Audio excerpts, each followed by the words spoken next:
Hello and welcome back to another We Do Requests. We Do Requests! Your requests have come streaming in by the dozen, by the hundreds, thousands. Millions. We're straining under the weight of your meaty requests.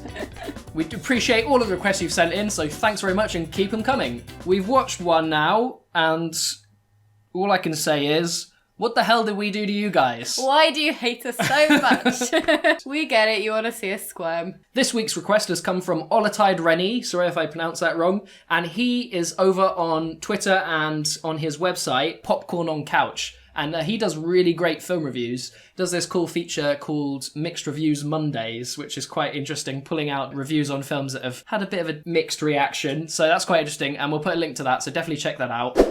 Let's take a look at Late Bloomer. Okay, Late Bloomer. So, this film is about a sex psychologist, or sex therapist, or something like that, who's about 30 years old, but he's never had sex, he's never had any sexual urges, and then he gets hit in the balls by a basketball, and it turns out he never hit puberty because he had a brain tumour. Pressure it's applied has caused your body to produce the female hormone prolactin, which has blocked your normal male development. And so then the doctor gets rid of the brain tumour and he hits puberty at the age of 30. Good morning, hon. Hey, Bill. Oh my god. Ooh. Exciting. Yeah. So that is your basic sort of setup. Any bits that jumped out at you? Well, I guess the biggest problem with it is they say he hasn't gone through puberty, but really, he is a grown man. Hey! Gotcha, Soma. Aw, thanks. I just opened up a bottle of wine. You want a glass? Yes, I will. You keep working and I'll pour us a glass. He doesn't look like a child who hasn't gone through puberty that's 30 years old. He's clearly a man who's gone through puberty. His voice isn't high. It's kind of just a bit husky. Idea for chapter in new book. How important is sex to being a man? Yeah. And then he's quite tall, really. I mean, he's not like really tall, but he's not really short, is he? It's definitely a problem. I'd say there are bigger problems in this film. Oh, there's plenty of problems. Obviously, because this is a comedy film, so Comedy. they had to go through all the hilarious teenage things that happen. I mean, the timing for it was awful. It just seemed like one scene he had spots and then they were gone. Yeah. I mean, for teenagers, there's definitely not just one scene of life that you get spots, is it? It can last a very long time. It was literally one scene where he Yeah. had spots. Hey, would you mind if I pop those on YouTube?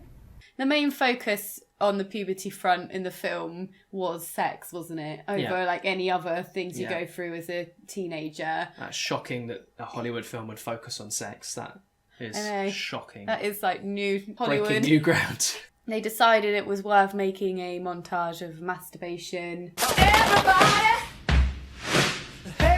I mean, that's the first time I've ever seen that in a film. Yeah, it had a masturbating montage. A masturbating montage. What did you think of the cinematography in the masturbating montage? Oh, it was epic, you know. It brought a tear to my eye. It was, I mean, imagine the manpower that went into doing that. That was good. Good use of time. I'm pretty sure I have carpal tunnel syndrome. There was another teenage thing that happens is that his voice breaks. Again, this only happens for one scene. And he's trying to do a radio interview and his voice keeps breaking. And everyone who allows sex to control their lives. It was a bit weird because his voice is already quite low. It's a man's voice. He's got. And then when his voice is breaking, it keeps going high like that. And it's like, well, no, that isn't what happens because your voice is going lower, isn't it? And occasionally it goes back into high because it hasn't quite settled there. Yeah. It's not like you'd have a low voice that suddenly starts going high randomly in the middle of sentences and then you just continue as normal. Career goals. Personal well-being. I mean, as well, after that scene, you know, and apparently his voice is broken, it doesn't seem to have changed pitch at all. Like, the actor hasn't bothered to sort of change his pitch. There's no consequence to any of the stuff that happens, is there? Like, it's just, oh, here's a list of teenage things. And they just tick it off the list, scene by scene, in this series of unfunny scenarios, and you don't really get any feel that there's an actual change happening. What just seems to happen with his character through the story is he goes from being kind of nice guy. I guess we don't really know much about his personality. Don't really give him much, do they? He's just a nice bloke, successful career, and then basically he just turns into the biggest asshole I've ever seen. I've never not rooted for someone as much as this guy.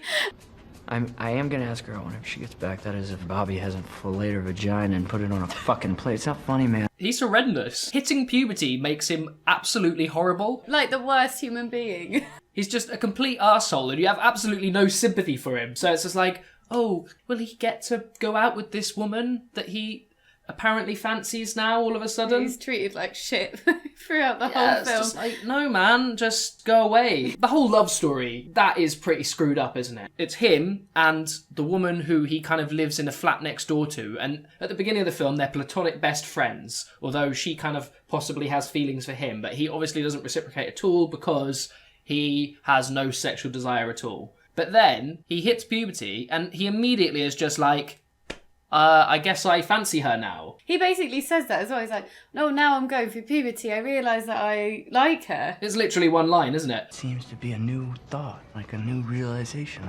And most of them are good. Like, I know for 100% fact that I definitely want to be with Michelle now. You've got to get us a bit more invested than, I guess I'd hit that now. You know, like, that's literally it, isn't it? There's no romance to this, is there? And then the way he pursues it, he says, well, I guess being a man is just being an asshole.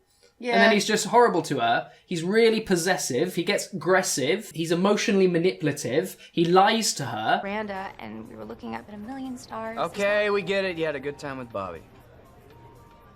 Are you jealous? No, I'm not jealous. How could I be jealous? I'm just concerned. He sleeps with loads of women as well while she's Yeah. away getting practice. The culmination of that is that she sees him for what he is, which is an asshole, and she says, I don't want anything more to do with you. And she goes away to pursue her dream career, which is becoming a chef. And then his friends are talking to him and they're like, oh, you've got to go get her back. You've got to go get her back. And he's like, no, I should respect her decision. I think I know what being a man is now. Maybe that's doing what she wants and not what I want. And I think she wants to not see my face for a really long time. And then we're like, cool, that's quite good. Literally, next scene. The mix I made you. Yeah. You really have a thing about making scenes in restaurants, don't you? Just hear me out. No. He turns up at her work, at her new job in a prestigious restaurant, and publicly humiliates her. She could have lost her job. And he's completely gone back on what he said, which is what he was going to respect her decision. The film just discards that idea.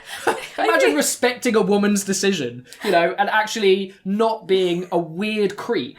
I think the best bit, though, was they have this story where, you know, she has an ex-boyfriend. And he's at the restaurant because she's kind of getting back with him.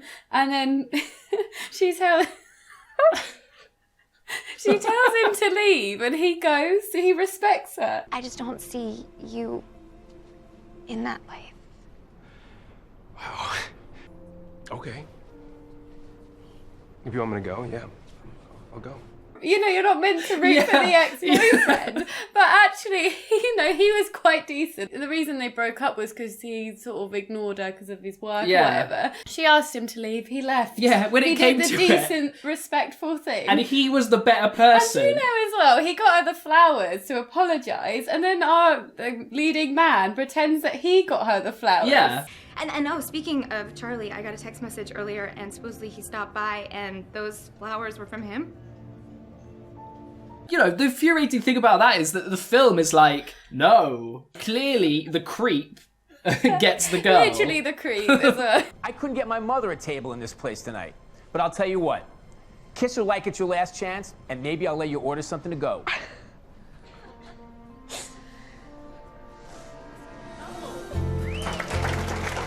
Even though all he's done is demonstrate that he's a terrible person. And the fact that he's hit puberty at 30 is neither here nor there. That's an interesting side note to his character. The main story here is he is a prick. Yeah. Maybe it's because he's inexperienced, but I'm sorry, but that's not really an excuse, is it? He's a 30-year-old man. She shouldn't have to put up with that. He's still lived through life, even if he hasn't hit puberty. No excuse, mate. What the fuck is going on here? To sum up my experience of this film, it felt like I spent a lot of it shouting at the screen, going, "Why aren't you funny? Please be funny. Stop not being funny. Stop it. Stop it now." That's what I feel was my overall experience. It so wants to be a Judd Apatow, Seth Rogen, raunchy.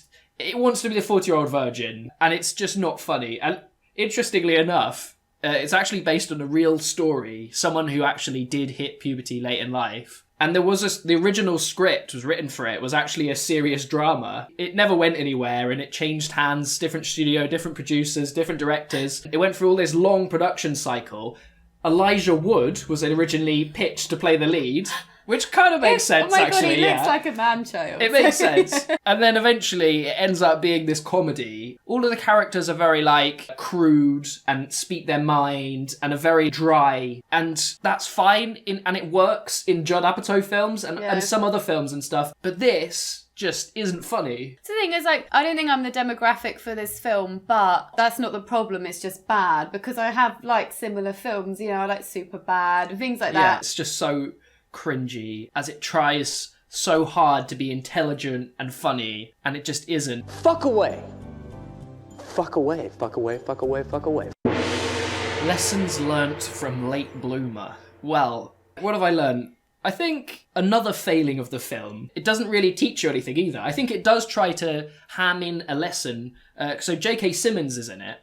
Don't know what the hell he's doing in it, to be honest. He's the guy's father, and he has a scene where he's like, "Oh, I was always proud of your son." Even though he definitely isn't. Yeah, exactly. And then he's also like, being a man is accepting your mistakes and taking responsibility, or something like that. I don't think that that's an insight. It's just essentially being like, don't be an arsehole, and if you are an arsehole, take responsibility for being an arsehole. He doesn't even tell him not to be an arsehole. He basically says, you're a man, you'll make mistakes, it's about what you do after the mistakes to make up for it, and that, isn't it? It doesn't even tell him not to be an arsehole. It's basically, the film is just saying that they're arseholes. Do you know what? I feel like this film is actually, in a way, quite damaging in its lesson, because I think on the one hand it says, hey, if you're a man and you're really aggressive and horrible, that's fine, because that's just your hormones. That's just what you are. Yeah. But if you apologise, it's fine. Yeah. And it's just well, in this situation, I feel like the woman should have just got clear of him. He's a poisonous person. And I just don't really accept the idea that hitting puberty turns you into a complete arsehole. Well, I learnt that if you're an arsehole, you get the girl. So that's my lesson. Yeah, that's a good one. I'm going to get a tattoo of that. Be an arse, get the girl. Worked wonders, dear. Well, I'm kind fatigued. I felt like a lot came out of us during that. I think it made the film worthwhile. That was great. I'm not sure if I'm going to go that far, but it was another experience on the checklist of life, the weird, pointless checklist that we have given ourselves. So, before we go, we're going to pick out the film for next week. So we've got a load of requests in this bowl, and Emma's going to pick it out. Okay. What have we got? We've got the Shaggy Dog. The Shaggy Dog. What the hell is that? I mean, I'm filled with intrigue. Hopefully you'll all join us for that one, and thanks very much for watching. Make sure to keep sending in some requests for us as well, so we can fill this bowl with some delicious films. Make sure to subscribe and follow us on Twitter, and keep your comments coming in. Thank you very much, and see you next time. Bye. Bye.